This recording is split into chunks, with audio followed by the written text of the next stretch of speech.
Hello friends, let's crack NEET PG. Good evening everybody. I'm Dr. Shonali Chandra, and in today's session I will be talking about the third stage of labor and its clinical management. I have highlighted my reference code here, that is SHONALI. So if you take a plus subscription of the Unacademy platform, you can use this code and avail a 10% discount on your subscription as well.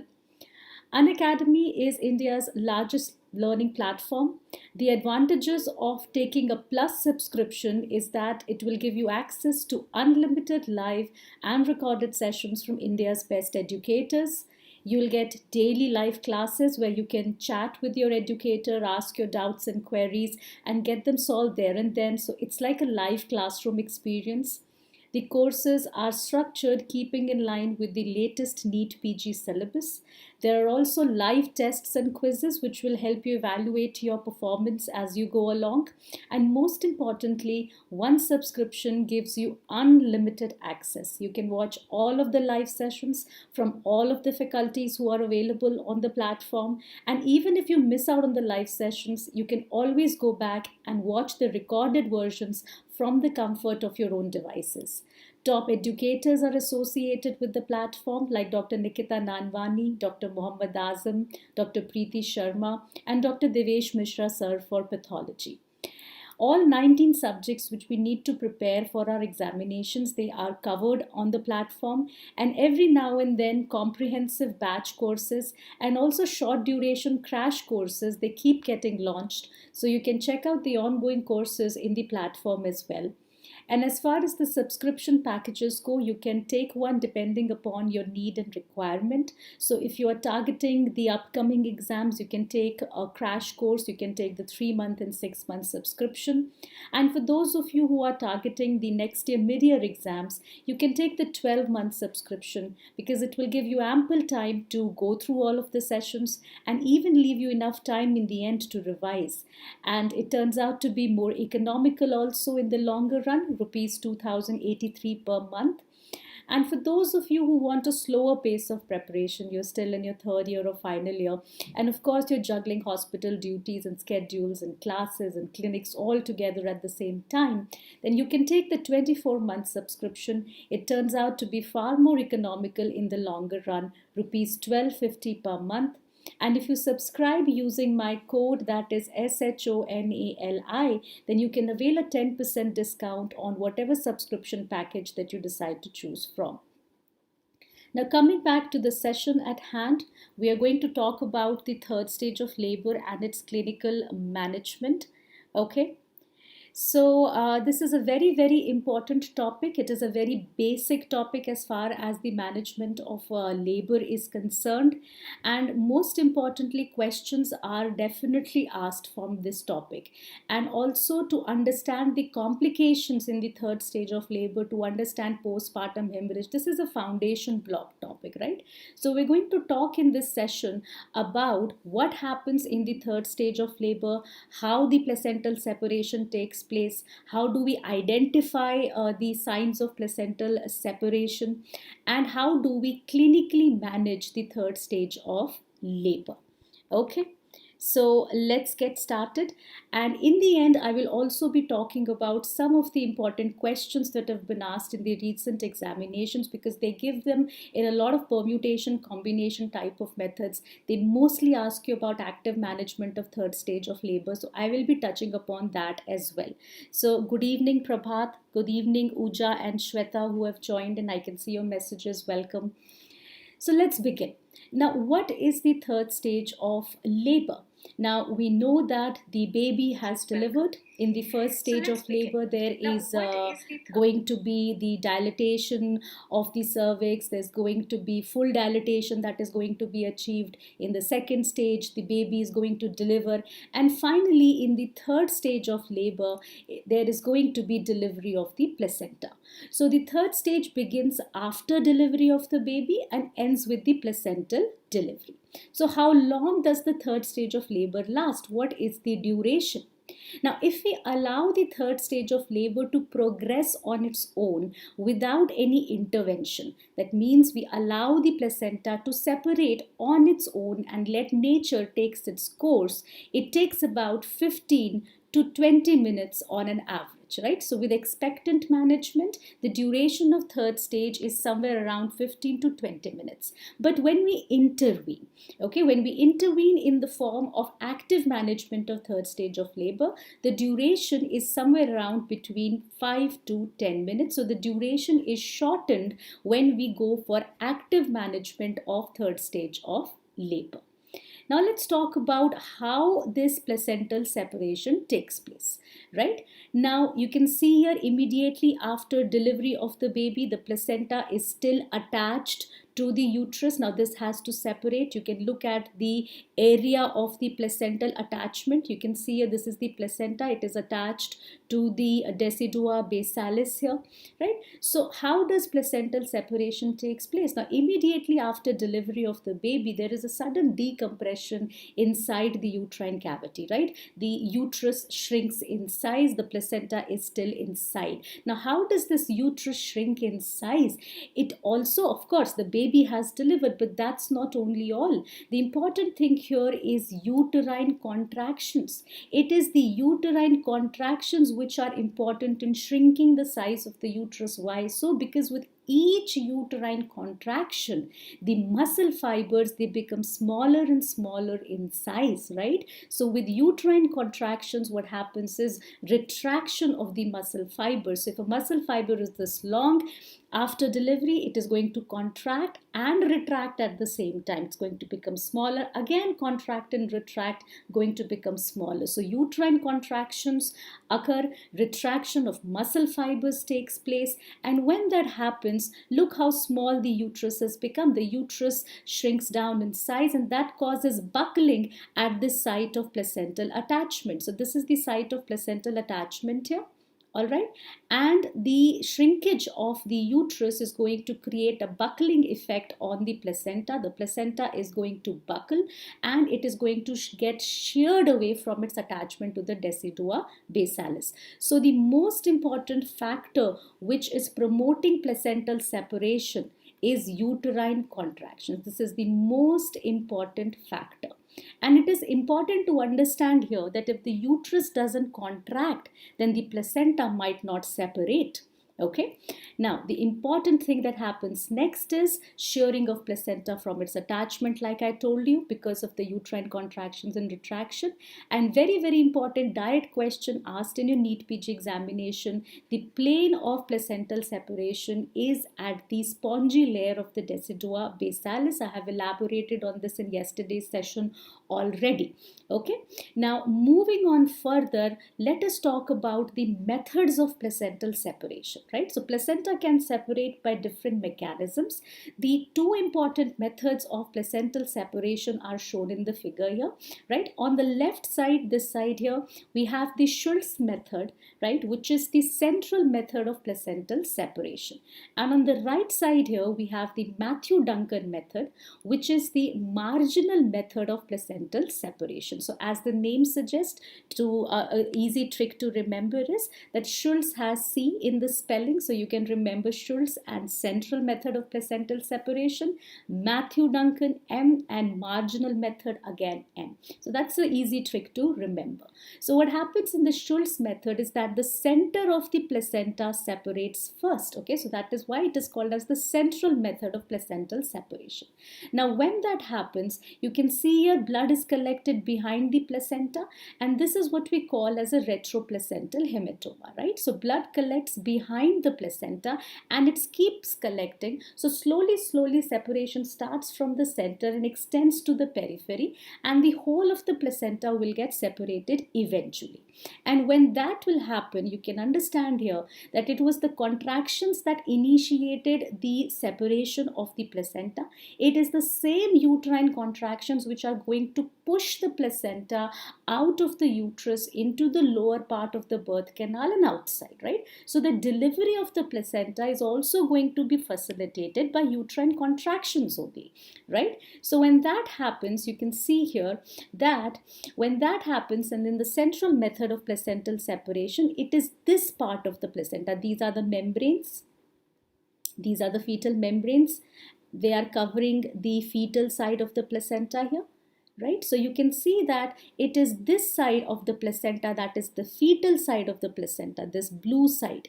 This fetal side of the placenta comes out of the introitus when the placenta separates by the Schultz method. And when the placenta separates by the marginal method, what happens is that it starts to separate from the margins first, like this, from the margins first. And what happens is, as this is pushed down, it is the maternal side of the placenta. These are the membranes. Membranes are here. The membranes are here. So it is the maternal side of the placenta, this dirty side of the placenta. You can see here. If I'm going to use another color here, so let's say this was the maternal side of the placenta. So it is the maternal side of the placenta which comes out of the introitus first in case of marginal separation of the placenta. Now, another important point to note here is that some amount of bleeding is going to happen, of course, naturally in the course of placental delivery, right? And you can see here that when the placenta separates by the marginal method, the visible blood loss is more. So you can see here that there is this gush of blood, right? And the visible or apparent blood loss is more when the placenta separates by the marginal method.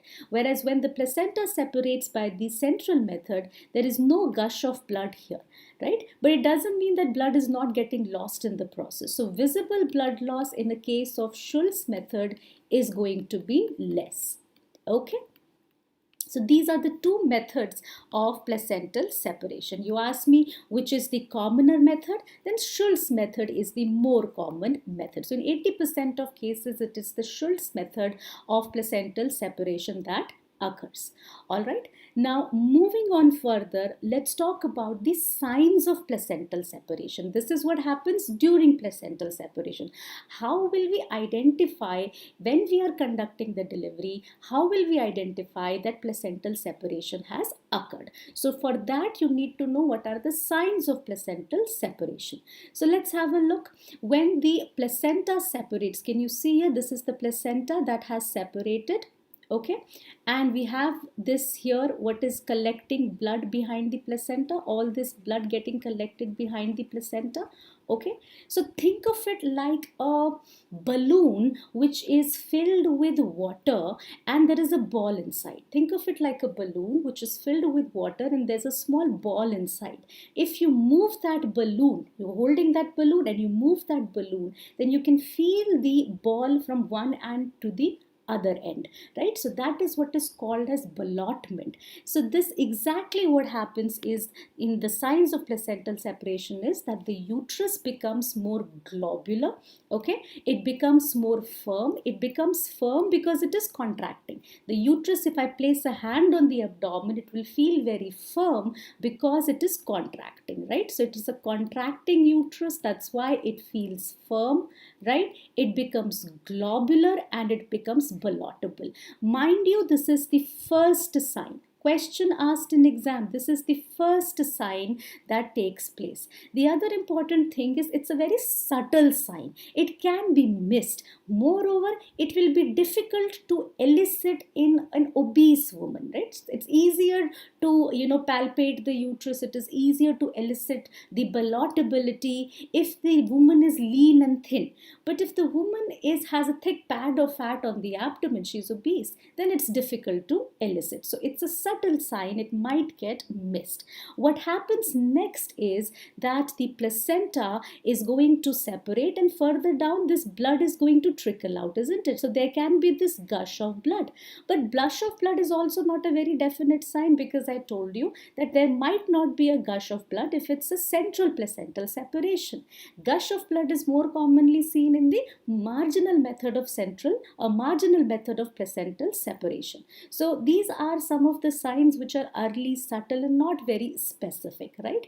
What will happen further on is that the placenta is now going to occupy the lower uterine segment. Can you see here that the placenta is now occupying, if this is the uterus here, the placenta is occupying the lower uterine segment. Can you see here now? So what do we see here? That the fundus is lying here. This is the fundus. The fundus or the upper part of the uterus is lying on top. This is contracted. Okay, the placenta is in the lower segment. So what we see is that the fundal height slightly increases. So if this is the umbilicus here, okay, and this is the level of the fundus. If I'm palpating and using my hand to palpate the position of this fundus, I realize that immediately after delivery, the fundus is just below the umbilicus. Here, if this is the fundus, there's a slight, very slight increase in fundal height can be seen. And this is also an early sign of placental separation. Again, can be missed if the woman is obese. So this is a palpatory sign. Per-abdominally, we will feel that the fundus has slightly increased in height. The other important sign is there can be a suprapubic bulge. This suprapubic bulge, yes, Yogesh, you rightly said, because now the placenta is lying in the lower uterine segment. So there can be a suprapubic bulge which is seen and palpated. Most importantly, there is going to be permanent lengthening of cord. So when I've put a clamp here, immediately after delivery of the placenta, I've clamped the cord and I've given the baby over to the nurse to hold. You see, so the clamp, one end of the clamp is placed on the maternal side also. So this clamp is placed here. I will see that there is permanent lengthening of the cord. The clamp is now here. Earlier it was near to the vaginal introitus and it has now descended down. Why? Because there is a permanent lengthening of the cord, and this is the most definitive sign of placental separation. So the first sign is that the uterus becomes globular, firm and ballotable. And if they ask you in the exams what is the most definitive sign, then it is permanent lengthening of the cord. Okay, so please remember these important signs of placental separation. Okay. Now, moving on further, what is the mechanism of controlling blood loss in delivery? Again, it is all uterine contractions are so important. It is the uterine contractions which are pushing the baby down and helping in delivery of the baby. It is the uterine contractions which are causing placental separation. It is the uterine contractions which are expelling the placenta, and it is the same uterine contractions which are responsible for controlling blood loss after delivery, because the musculature of the uterus is arranged in a very typical fashion. So the middle layer of the myometrium, the fibers are arranged in a crisscross pattern, and the vessels of the myometrium are traversing through those fibers. So when these fibers contract and they are retracting and contracting, they are also causing compression of the blood vessels, and that helps in controlling blood loss after delivery.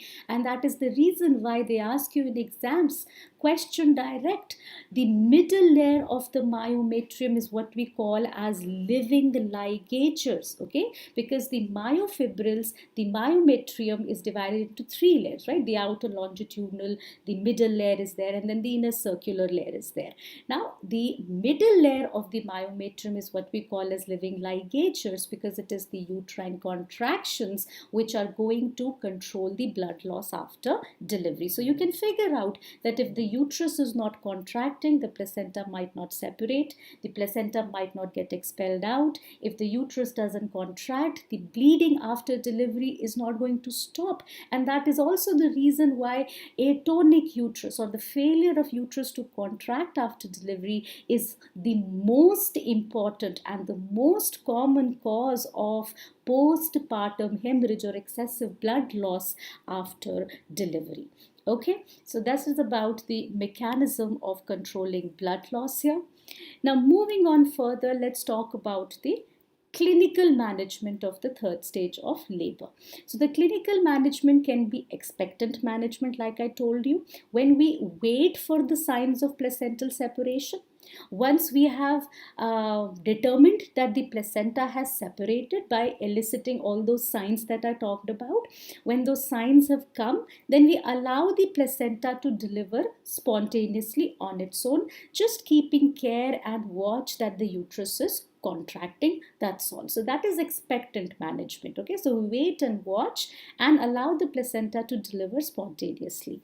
But all of you must be familiar and should be familiar, if not already are, that what we routinely follow in our labor rooms here and what is also recommended by the WHO is active management of third stage of labor. Short form we call it AMTSL, right? So that is what is routinely followed, right? And the most important reason why WHO is mandating AMTSL or active management is to decrease the chances of postpartum hemorrhage, right? So with active management of third stage of labor, the duration of the third stage is reduced to 5 to 10 minutes only. The placenta is separated earlier. We ensure that the uterus is contracting. That is how we are decreasing the chances of postpartum hemorrhage, right? Now let's talk about what is this active management of third stage of labor. Uja is rightly, you mentioned both the points here. A method you've talked about the Brand Andrew method and use of uterotonics. Now let's, Uja, and for the other people also, let us go in a sequence. Okay, so what is the active management of third stage of labor? What is the sequence of events? The first event is the use of uterotonics. The second event is you have to clamp the cord. So immediately after delivery of the baby, the sister or the nurse is going to, one of the sisters or the nurse is going to inject uterotonics, give uterotonics to the mother to help uterus to contract.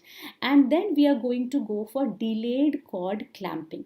Delayed cord clamping, just try to remember it as that there is no hurry to clamp the cord. It not has to be immediate. If the baby has come out crying and nice and the baby is vigorous and active, then you don't need to unnecessarily in hurry clamp the cord. So you can take your time and go for delayed cord clamping. There is no rush at all, right? After that, we are going to go for controlled cord traction for delivery of the placenta. And after that, we are going to intermittently go for uterine tone assessment in the meanwhile, just to ensure that the uterus is not relaxing and it is contracting, right? So these are the 4 important components as given by WHO for the active management of third stage of labor. And if I ask you which is the most important component, now tell me, what do you think is the most important component out of all of these? Yes, which is the most important component? I've been harping about uterine contraction, contraction, contraction. So of course, it is the use of uterotonics, which is the most important component out of the lot. In fact, use of uterotonics alone decreases the blood loss during delivery, by about 50%. So that's the most important component, use of uterotonics or drugs which causes uterine contraction. So what are these drugs that we are going to use? The drug of choice that is recommended is oxytocin. Oxytocin 10 units intramuscularly given to the mother immediately after delivery of the baby. We should avoid and definitely never ever give this dose of 10 units as IV bolus. This high dose, this 10 units should never be given IV bolus because it can cause sudden dangerous hypotension in the mother, can cause sudden tachycardia in the mother and can precipitate further complications because of that. So it always has to be given intramuscularly and it has to be given immediately after delivery of the baby. Please, yes, textbooks and previously how it evolved was previously there was recommendation that you should be giving after delivery of the anterior shoulder, after delivery of the head, after delivery of the anterior shoulder. Now I'm telling you, if you've seen a delivery, timing something, because it happens so quickly, timing something to be given after the delivery of the anterior shoulder has to be very precise, and the risk of giving anything at that point in time is that you might cause the placenta to get retained. So that's why the current recommendation is that whatever uterotonic has to be given after delivery of the baby. The next important point to note here is that if you people have appreciated the fact that oxytocin, the synthetic oxytocin that is present in the ampules, which come by various trade names like pitocin or syntocinon, it is stored in the fridge, isn't it? It is stored under refrigeration at 2 to 8 degrees centigrade. So for situations where if you are stuck in a peripheral healthcare center where the facilities of a refrigeration are not there, maybe sometimes, or if the refrigeration is there, the electricity is not there, and then you can't store oxytocin or can't use oxytocin, then under those circumstances, is there an alternative? Yes, WHO says that 600 micrograms of oral misoprostol given after delivery of the baby can also be used, right? So 600 micrograms of oral misoprostol is also recommended. Now misoprostol comes in tablet forms, okay? It is stored at room temperature only. It is stored in the shelf, not in the refrigerator. It's also very cheap and it's not very costly medication. So that is also recommended by the WHO.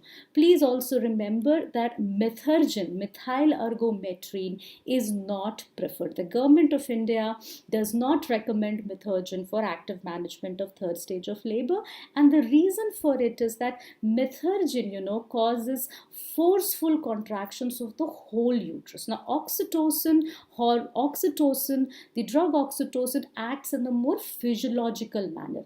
What is the physiological manner? That means the upper part of the uterus is contracting, okay? The upper part of the uterus here, the upper segment, that is the one that is contracting, and the lower segment is not contracting, because see, the placenta has to separate and then the placenta has to come out also, isn't it? So if the whole of the uterus is going to contract, if this whole of the uterus is going to contract from all the sides, the lower segment also, the upper segment also, then the placenta can get retained. It might get separated, but get retained. So methergin is the drug which causes the whole of the uterus to contract very forcefully and vigorously. And that's why the chances of retained placenta are also higher. So methergin is not preferred and not recommended. And then another important reason why methergin is usually not used is because it causes sudden hypertension also as a side effect. Now also please remember that whenever such guidelines are made by the WHO or the government of India, then you have to understand that these guidelines are made for doctors, these guidelines are made for midwives, these guidelines are made for all the healthcare practitioners who are performing day in and day out deliveries, right? So there are many times that we can encounter a situation where we are seeing a woman for the first time during delivery only, and we don't know her past history, we don't have any records, maybe we don't know if she's hypertensive or not hypertensive, right? So methergin causes sudden hypertension as a side effect, and also there are many contraindications to the use of methergin. So we say that it's better not to use methergin at all and avoid it for active management of third stage of labor. Oxytocin and misoprostol are two drugs which have no specific medical contraindications behind them, right? So that's why these two drugs are preferred and methergin is not. So what are the contraindications of methergin? This is very, very important. You should know what are the contraindications where you should not use methergin. So like I told you, that methergin causes forceful contractions of the uterus. So any blood that is still there in the uteroplacental circulation, the blood that is present in the uterine vasculature, which is going to seep back into the maternal circulation. All right, so that's an extra about 500 to 800 ml of extra blood that is going to move into the maternal circulation, right? And it is going to go into the systemic circulation, increase the venous return, and cause further increase in cardiac output. So that's why methergine is contraindicated in heart disease women. It causes hypertension as side effect. That's why contraindicated in preeclampsia and eclampsia cases, right? It causes sudden vasoconstriction in the systemic arteries as well. It is a smooth muscle, causes smooth muscle contraction. So that's why it's also contraindicated in peripheral vascular diseases. And if you are going for twin delivery, okay, if you're going for multiple deliveries, twin deliveries, then of course, if one baby deliver and the other baby is still inside, then you don't want to take the risk of giving methergine at all. Otherwise, how will the second baby deliver? So if there's a second twin, that's another situation where methergine is contraindicated. And if there's an Rh negative mother, methergine, because it causes forceful uterine contractions, it increases the risk of feto-maternal hemorrhage, and that's why methergine is also not preferred in Rh negative mother. So these are the contraindications of methergine. You need to remember them. It's very, very important. This is very basic understanding. You need to be very clear that oxytocin is our drug of choice, right? It's 10 units intramuscular, never IV bolus, never 10 units IV bolus at all. If ever you have to give 10 units, you will give it in IV infusion in 500 to 1000 ml of normal saline. In that, you will give it as an IV infusion, but never IV bolus at all. Misoprostol is also recommended, 600 micrograms oral. Methergine is not preferred for the reasons I've stated, and because there are many contraindications to methergine as well. Now, what is meant by delayed cord clamping? Like I told you, that there is no hurry to go for cord clamping, right? Now, various studies have cited various durations for delayed cord clamping. Some people have cord the clamp after 1 minute of delivery. Some people have said that it can be delayed up to 2 minutes, 3 minutes, no harm done. Some people say that one should clamp the cord after the umbilical cord pulsations ceases. Anything is acceptable. That's all are good enough, okay? But what is recommended by WHO is that cord should not be clamped before 1 minute after delivery. So the definition of delayed cord clamping are very varied. Some people clamp after 1 minute, some people clamp after 3 minutes. Some people, also choose to cord the clamp after the umbilical cord pulsation ceases. Whatever the method is, it should not be done before 1 minute after delivery. Now, what is the advantage? Why is the WHO recommending delayed cord clamping? What is the use? Why are we doing it? Now, we are doing it so that the newborn gets some extra blood from the mother. The reason why that is recommended is, you have to understand that in our countries, especially in the tropical countries and in the low resource income countries, the incidence of childhood anemia is high, right? And when the newborn is going to be dependent upon breast milk, now breast milk is not a very good source of iron, and any more iron that the newborn or the infant will get will be after 6 months, when the infant will start weaning and everything. So the repercussions of this is that childhood anemia is prevalent, and so we want the newborn to have adequate iron stores, and for that reason we go for delayed cord clamping. So the advantage is that when we go for this extra 1 minute, of delay in cord clamping, it gives about 80 ml of extra blood to the fetus. Now, this 80 ml of extra blood is equivalent to about 50 milligrams of elemental iron. and that is a very good amount of elemental iron which will help the infant to build up its iron store. So that's a very big advantage, and that's why it is recommended by WHO that in all healthy newborns who have come out crying and vigorous and moving their limbs and everything, who've come out pink and absolutely okay, delayed cord clamping should be done. Now the question arises, are there any situations where early cord clamping should be done then? When is early cord clamping done? When are you in a hurry to cord the clamp? Imagine you've just taken a delivery and the baby has come out limp. The baby is not crying. The baby is looking blue to you. You need to hand over the baby immediately to the pediatrician so that he can go for resuscitation of the baby. So when the baby is born asphyxiated, right? Newborn is asphyxiated. That is your most important indication, Yogesh. RH negative, I'll come back later to that.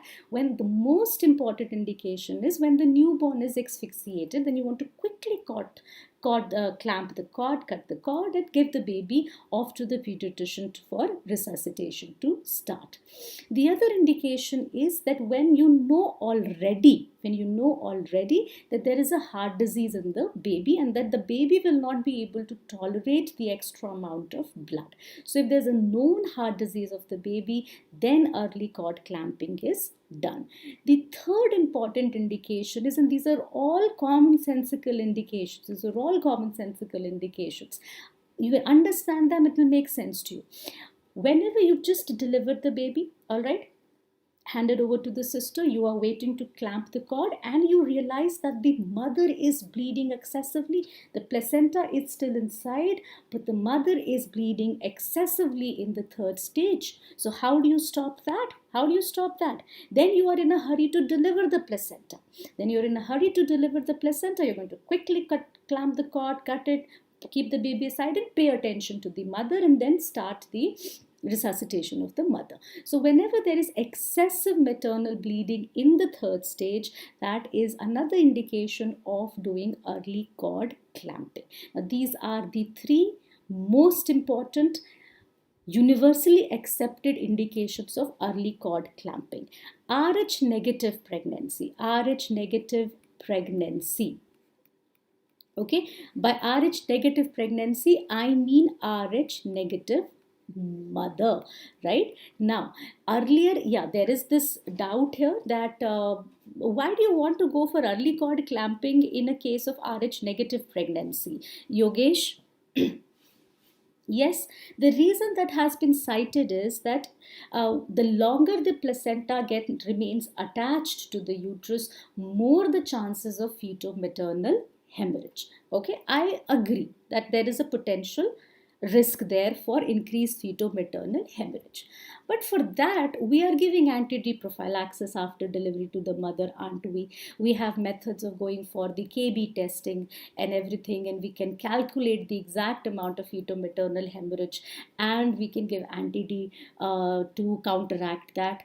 So that's one end. The other thing is, look at the bright side. The bright side is that the advantage of delayed cord clamping that is gained by the fetus is far more. It overweighs the disadvantage of feto-maternal hemorrhage. That's why in RH negative mother also it is delayed cord clamping only. There is no need to go for early cord clamping in RH negative pregnant women. For similar reasons, the WHO also says that there was a concern that in HIV positive mothers, it was also cited, a concern has been raised that if the placenta remains attached, then it can lead to transmission of the virus to the baby and can increase the risk of maternal to child transmission of HIV. But the WHO countered it by saying is that the method to prevent maternal to fetal, maternal to newborn HIV transmission is antiretroviral therapy during pregnancy, and that is a routine now. All right, all HIV negative women, they are getting antiretroviral therapy during pregnancy, and that's a routine now. So the WHO says that the advantages that are gained by following delayed cord clamping outweigh the risk of maternal to child transmission that could happen with a delayed cord clamping. So even in HIV positive mothers, the WHO recommends delayed cord clamping again. And preterm newborns, okay, preterm deliveries, preterm newborns, it was thought that they should be we should be doing the preterm heart is weak, and it would cause circulatory overload in the preterm if we go for delayed cord clamping and everything. But then the studies have shown that there is no such increased risk, significant risk, and again the advantages gained by delayed cord clamping outweigh the risks. So even in preterms, preterm births also, we go for delayed cord clamping. So these are the latest recommendations from the WHO, mind you. Rh negative mother, HIV positive mothers, preterm births, there is no need for doing early cord clamping. Okay, so by delayed meaning that there is no need for a rapid or an early cord clamping. Clear? The three widely accepted, universally accepted indications for early cord clamping is newborn asphyxiated, known heart disease of the baby, or excessive maternal bleeding in the third stage of labor. Okay, clear? Now, moving ahead with the third component of active management, that is controlled cord traction. Now, controlled cord traction is also called as the modified Brandt Andrews method. So, the earliest people to suggest this method of delivery of placenta were the Brandt Andrews, and when they had introduced the method, it was involving only lifting of the uterus up, and cord traction part was added later. So that's why the controlled cord traction is called as the modified Brandt Andrews method. So what is done in this method? You can see here, I told you that the hand which is placed on top of the abdomen, where is it placed? It is placed just above the pubic symphysis. Where exactly?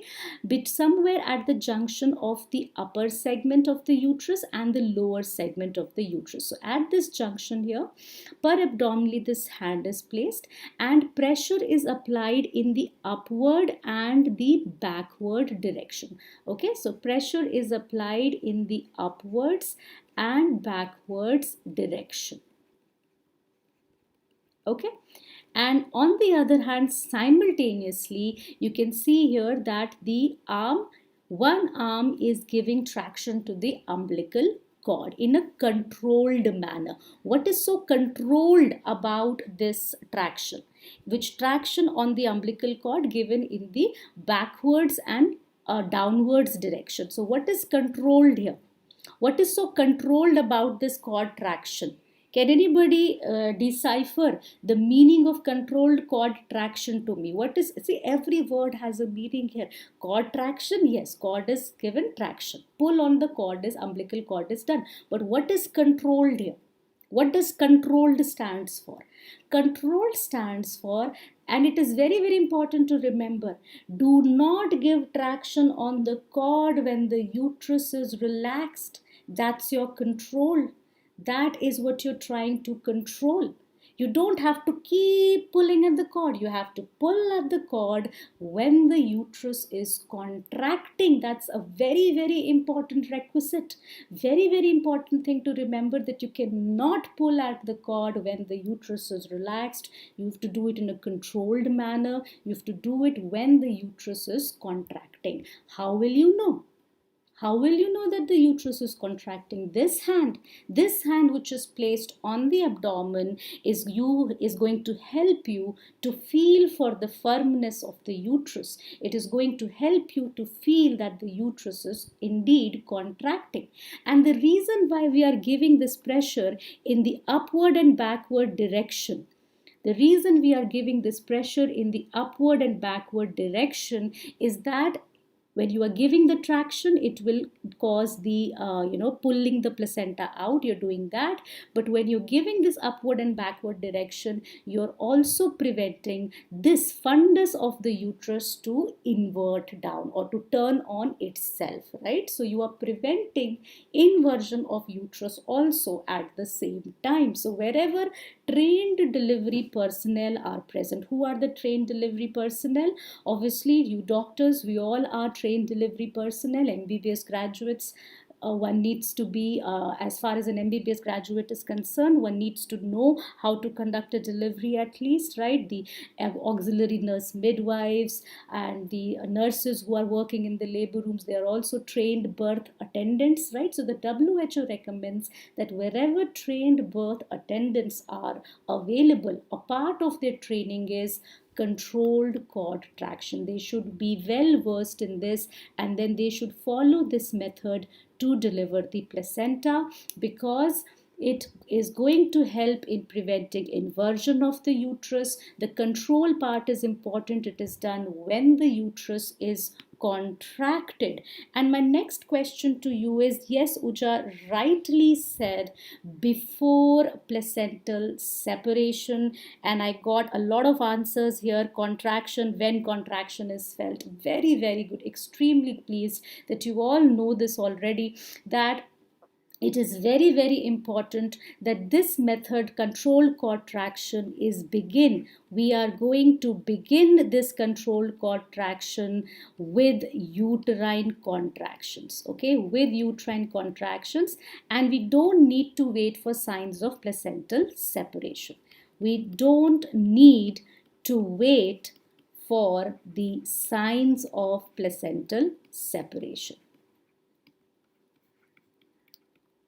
Okay, so in a nutshell, what have we done? We have given the oxytocin 10 units intramuscularly immediately after delivery of the baby. We've given that injection to the mother, taken our good time, taken 1 minute, no hurry, gone for delayed cord clamping, cut the cord, handed over the baby and everything, and then place the hand on the abdomen, ensure that the uterus is contracting, started with controlled cord traction. Okay, and these are the steps in following active management of third stage of labor. And look here, once the placenta comes out, we are giving the traction. Once the placenta comes out, the membranes also come out. These are the fetal membranes. Can you see? We ensure that all the membranes come out, and if we are having difficulty, we can hold them with the sponge holding forceps and just tug at them a little, so that we ensure that the placenta is delivered complete along with the entire membrane. So one part of the delivery after this is also inspection of the placenta to see that all the whole of the placenta has come out, none of the lobes or small bits are missing, the entire membranes have also come out. So that is ensured in the end. Okay, so this is how clinical management of third stage of labor is done. Now let's see some of the questions here. So they have this tendency of going for a lot of permutation and combinations as far as the components of AMTSL are concerned. Okay, the WHO and the Government of India guidelines, they slightly differ. I'll just elaborate for you here. The Government of India guidelines, they say that the AMTSL is composed of uterotonics, that's same, okay, controlled cord traction, that's same, and they say uterine massage. Now the WHO says that the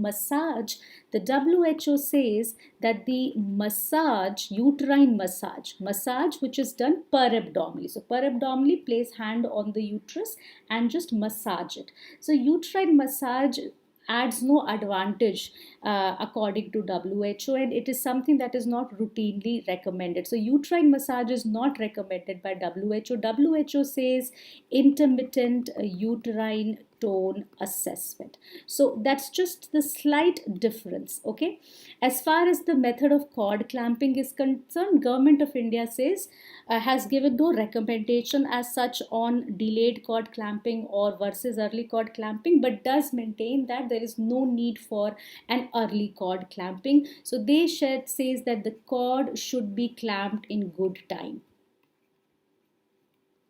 So that's the slight difference.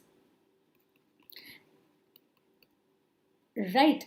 So, Rashmi, I think that would go for your doubt here. Okay, uterine massage is done. Query people do it. The government of India does say that one can do it, but I think that I should go and follow I would like to follow the WHO recommendation because they are more universal there. And that's why I will show you various permutation and combination of options, and we're going to figure out how to answer.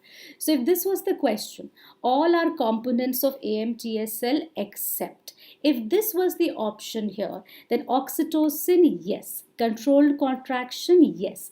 Delayed cord clamping, yes. Okay.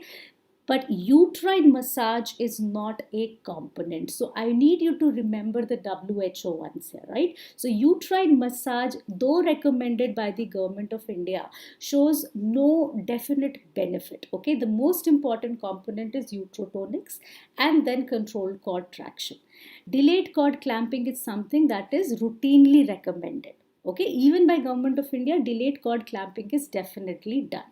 So all are component except uterine massage. So in this question, the best answer to choose is uterine massage. Now let's see the next question. If these were your options, all are components of AMTSL except IV methergin after delivery of anterior shoulder, IM oxytocin, no doubt this is a component, yes. No doubt controlled cord traction is a component, yes. And I've told you that IV methergin is definitely not recommended.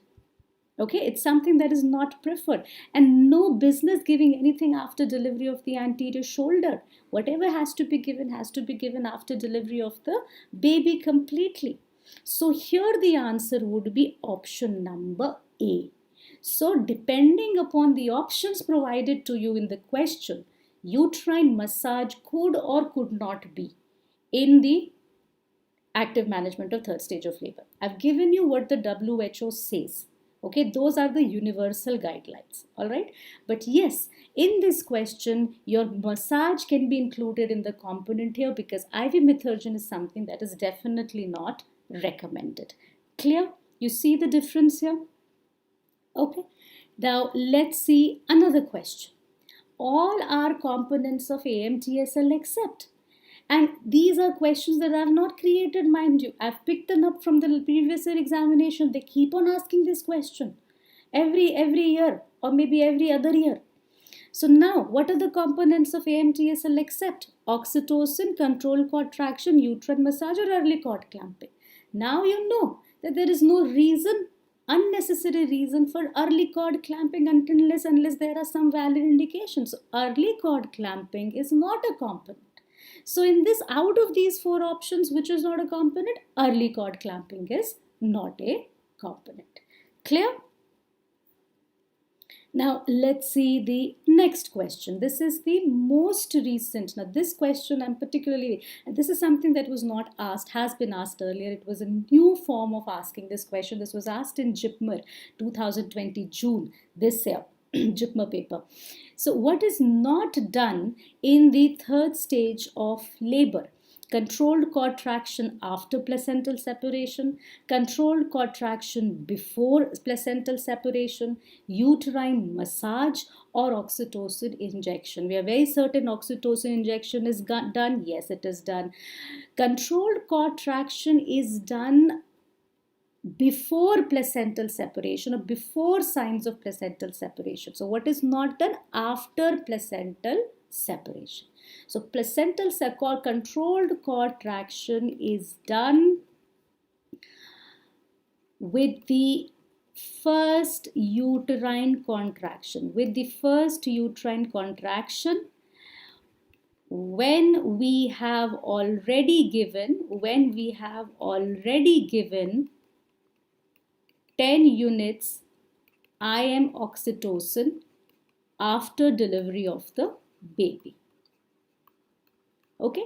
The reason why controlled contraction is begun immediately after the delivery of the baby, the reason that is it is done with the first uterine contraction itself, is that when we gave the oxytocin after delivery of the baby and we followed the delayed cord clamping and everything, so some time is wasted there, isn't it? So 1 or 2 minutes we've taken, and in those 1 or 2 minutes, by that time we are expecting that the placenta would be in the process of separation, because we've already given the 10 units IM oxytocin. So the control contraction is begun,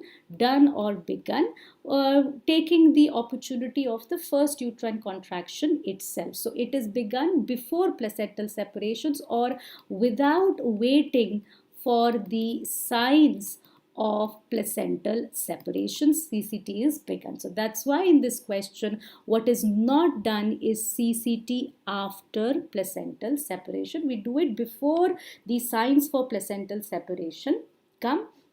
And uterine massage can be done. There is no harm in doing uterine massage at all. So clear? So these are the kind of questions which have been asked from AMTSL. So they can ask it in various permutation and combinations. Please keep in mind the recommendations of WHO, and then according to the options provided, massage could or could not be your answer. So please remember what is not done. What is not done, or definitely not done, in active management of third stage of labor is something early cord clamping. Early cord clamping, until unless indicated, there is no reason to do early cord clamping. And IV methergin is something that we will not use. It is also not preferred. So please remember these two important points. Okay. All right. So today's session is, I had these many questions. Okay, another question here. All of the following drugs can be used for the prevention of PPH. Now, when they are asking all of the drugs which can be used for prevention of PPH, except, what is the answer here now? Oxytocin, misoprostol, mifepristone, or methergin. If such kind of options are given to you, what is going to be your answer? Oxytocin, yes, is the drug of choice. Misoprostol, recommended by WHO. Methergin has potential but usually not preferred. But what about mifepristone? Mifepristone has absolutely no role at all. Mifepristone has absolutely no role at all. So do not get confused. Answer here is going to be mifepristone. Okay, now Uja, I can see your request here, uterine inversion surgical management. I will deal with that tomorrow. Okay, so in tomorrow's YouTube session, for tomorrow, I am going to talk about retained placenta, and I'm going to talk about uterine inversion. So these are the two topics in tomorrow's session. I will be taking these two topics tomorrow. So same time, 4 p.m. on YouTube. Okay, so these are the topics which we will be discovered. A lot about the pathology, physiology, everything has been covered in yesterday's session and today's session. Okay, yesterday we talked about how the placenta is adhering to the decidua, so the basics and physiology was covered there. Today we talked about how the placenta is separating normally, so the basics and physiology has been covered here today. And tomorrow we are going to talk about these two complications which can arise in third stage labor management. And free live classes and the special classes are going to be taken on the platform by me on 2nd September, on 3rd September and 4th of September, 8 p.m. where I'll talk about normal labor, mechanism of labor tomorrow, and partogram and clinical management of labor the day after. So same time, 8 p.m. 2nd, 3rd and 4th of September, I will be talking about these three topics on labor. Okay, so hit the bell icon for notification, my friends. Use the subscription platform to the max, and subscribe. Use my code SHONALI and get a 10% on your subscription package. So thank you all and have a good day. Bye bye. Take care.